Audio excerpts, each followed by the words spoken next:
যে অত্যন্ত ভারাক্রান্ত মন নিয়ে আপনাদের মাধ্যমে কিছু কথা জানাতে চাই। যে কথাগুলি হলো যে আমরা আশাবাদী ছিলাম যে কয়লা খনি হলে আমাদের এলাকার লোকের ভাগ্যের পরিবর্তন ঘটবে, কিন্তু সেখানে না হয়ে আমরা বড় ক্ষতিগ্রস্তের মধ্যে পড়ে আছি।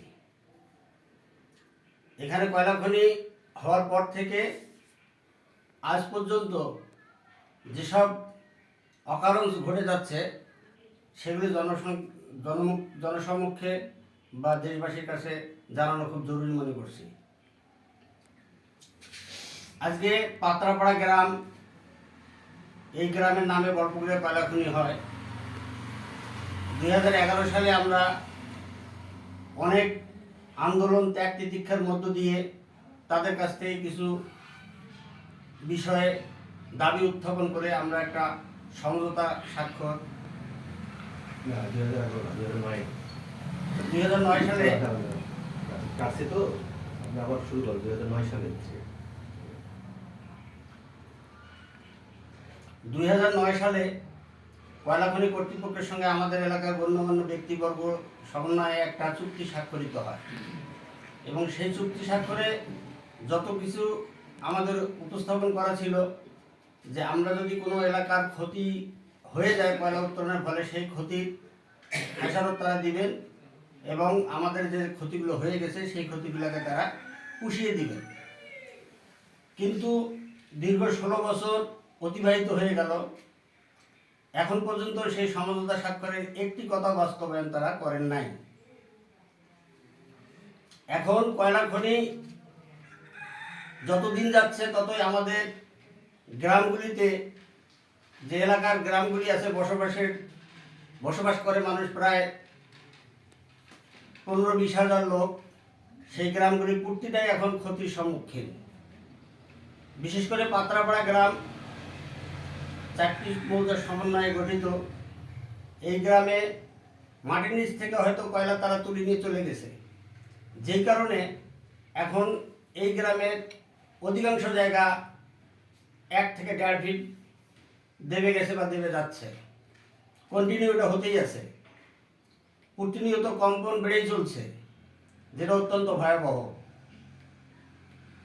আরও দুঃখের বিষয় যে আমরা কয়লা খনিকে এই বিষয়গুলি নিয়ে বারবার অবহিত করে আসতেছি যে আপনারা কয়লা তোলার ফলে আমাদের এই ক্ষতিগুলি হচ্ছে, যে বাড়িঘর ঠিক মতো থাকতেছে না, যে বাড়িঘরগুলিতে বসবাস করতাম ঘর ছেড়ে যে নতুন করে আলাদা করে বাসা তৈরি করে থাকতে হচ্ছে। এইটা কেন করতে হবে আমাদেরকে? আমাদের বাসা, আমাদের ঘর আমাদের কাছে স্বর্ণের টুকরার মতো মনে হয়, যেখানে আমরা বাপদাদা 14 পুরুষ থেকে বসবাস করে আসতেছি, বা আমার জন্মভূমিকে কেন তারা এফেক্টে ফেলে দিবে? আর যদি ফেলে দিয়েই থাকে তারা কেন সেটাকে, এটার দিকে তাদের সুনজর থাকবে না? আমরা কেন বারবার আন্দোলন করব? সেই 11 সাল থেকে আন্দোলনরত অবস্থায় আছি, এখন আন্দোলন করে আমাদেরকে এই জিনিসগুলো বলতে হয়। এবং যারা কোল মাইনিংয়ে চাকরি করে তারা এখানে কখনো এসে খবর নেয় না যে এলাকার লোক আপনাদের অবস্থা কী রকম আছে, আপনারা কেমন আছেন। আমাদের টিউবওয়েলে আজকে পানি ওঠে না, আমাদের রাস্তার যে বেহাল অবস্থা, সেই অবস্থা একবার আসলে সেই রাস্তা দিয়ে আর চলার মতো দ্বিতীয়বার মন মানসিকতা কারো জাগে না। 3 নম্বর হলো প্রতিটা বাড়িতেই এমনভাবে পশ্চিম দিকে হেলে যাচ্ছে যে বাড়িগুলি কয়লা উত্তোলনের ফলে যে হোল তৈরি হয় সেটাকে ফিল আপ করার জন্য মাটির যে টান পড়ে যায়, সেই মাটির টানে আমাদের পশ্চিম দিকে হেলে যাচ্ছে এবং প্রতিটা বাড়ি অ্যাঙ্গেল হয়ে বাঁকা হয়ে আছে এবং প্রতিটা বাড়ির ভিতরেই এত বৃহৎ ফাটল, যেগুলি মানুষ পরিবার নিয়ে বসবাস করে তো দূরের কথা, ওখানে গরু ছাগল থাকাটাও খুব দুষ্কর ব্যাপার। আজকে এত কষ্ট নিয়ে এই গ্রামবাসী কয়লা খনিকে হেফাজতে রেখে দিয়েছে। যদি কয়লা খনি যারা পরিচালনা করতেছেন, আমরা এই বিষয়ে কয়েকবার চিঠি পাঠিয়েছি পেট্রো বাংলা চেয়ারম্যান মহোদয় সহ বিভাগীয় কমিশনার, প্রধান উপদেষ্টা, তারপরে আপনার জ্বালানি উপদেষ্টা, জ্বালানি সচিব, উপজেলা ডিসি বরাবর বহুবার চিঠি দিয়েছি, কিন্তু তারা আমাদের আজ পর্যন্ত এই বিষয়গুলি নিয়ে কোনো প্রকার কর্ণপাত করেন না। ওনারা আসেন কয়লা খনিতে কী শুনে কী বলে চলে যায়, কিন্তু আমাদের গ্রামবাসীর কাছে কেউ কখনো এসে এর সরজমিনে তদন্ত করেন না। তাহলে আজকে যদি আমরা এই অবস্থায় থেকে থাকি বা থাকতে থাকি, তাহলে একদিন দেখা যাবে যে কয়লা খনির বিপক্ষে আমরা দাঁড়িয়ে কয়লা খনিকে বন্ধ করে দিতে আমরা বাধ্য হব। যতই এটা সরকারি প্রজেক্ট হোক আর যেটাই হোক, আমার ক্ষতি করে আমি কখনো দেবো না। কারণ অধিগ্রহণ তারা করছে, আমরা জমি দিয়েছি। আমরা তো জমি না দিতাম অধিগ্রহণ করতে পারতো না।